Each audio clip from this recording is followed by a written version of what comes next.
Tell us about yourself and what you think sets you apart from other applicants.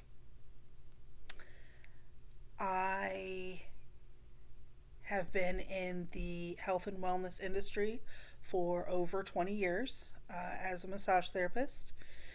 I think that in and of itself is what sets me apart. I think that my attitude about the reason that I do this sets me apart, and I think that it will translate really well into the new field that I want to go into, because my goal and what sets me apart is to help people. It is to help them to feel better and to help them heal. Briefly describe what your biggest professional weakness is. I think my biggest professional weakness is getting distracted with secondary issues. So I have my primary job, which would be, like, for example, in this job, be a massage therapist, but I'm also the team lead. So I can get distracted with some of those extraneous responsibilities that I have, which can kind of detract from what I'm doing. That I would think that would be my biggest professional weakness. Tell us about a time where you showed grit in the workplace. There have been many, many times when other therapists have called out, and I have taken on their clients in order to keep the spa looking good and to keep our patients, our clients, happy. There's been times when I've shortened my lunches or stayed late in order to do that, and I think that's how I show grit in the workplace. Summarize where you see yourself in your career in the next 5, 10, and 20 years. So, in 5 years, I would like to have found a place where I can explore um, doing a different modality of therapy. I would like to incorporate, not necessarily massage, but a touch modality. Um, and so I would like to find a team that I can collaborate with to do that. In the next 10 years, I would like that to have solidified so that it is actually a modality. And in 20 years, I would like to be teaching that to other therapists. Imagine you were promoted within the workplace. Describe how you would deal with your colleagues who may have been passed over for your promotion, or your coworkers who had been your peers but are now your subordinates. So I actually have had this happen in the career that I'm, or in the place where I am now as a team lead. Initially, I was just one of the therapists.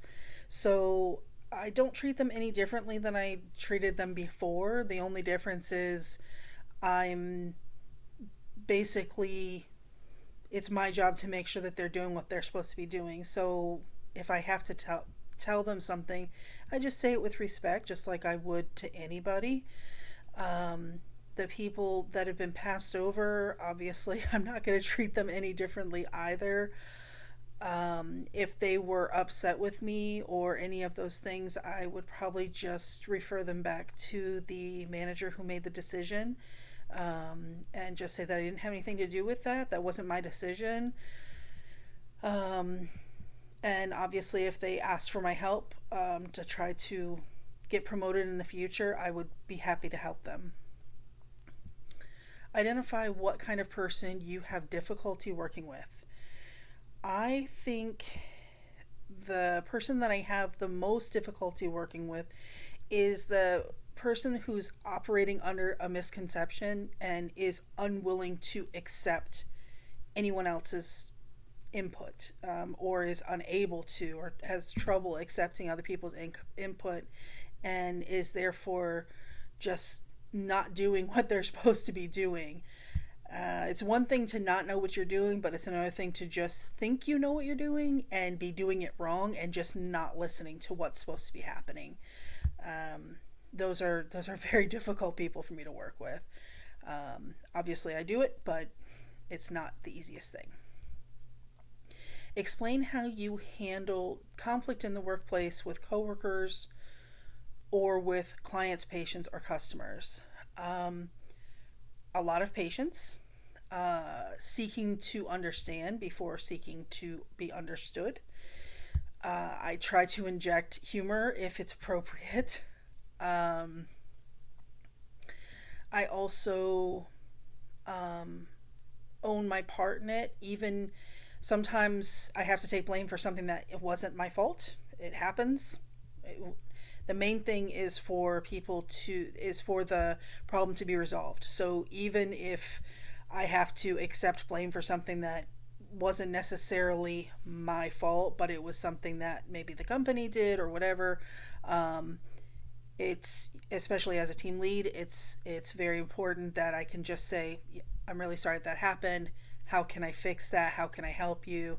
And just seek a solution rather than trying to place blame or trying to find someone else to kind of like deviate from that. Detail what motivates and inspires you in the workplace. What inspires me in the workplace is helping people. It just knowing that or hoping that my work is helping improve someone's quality of life. It's My mom had a lot of issues when I was a kid, and with her back, and I that was why I started to be a massage therapist, was to help her. And I'm hoping that with everything that I've learned in my life, I can kind of translate that passion of helping someone not in a physical way anymore, but in a mental way, emotionally, and help people to get back on track in their lives.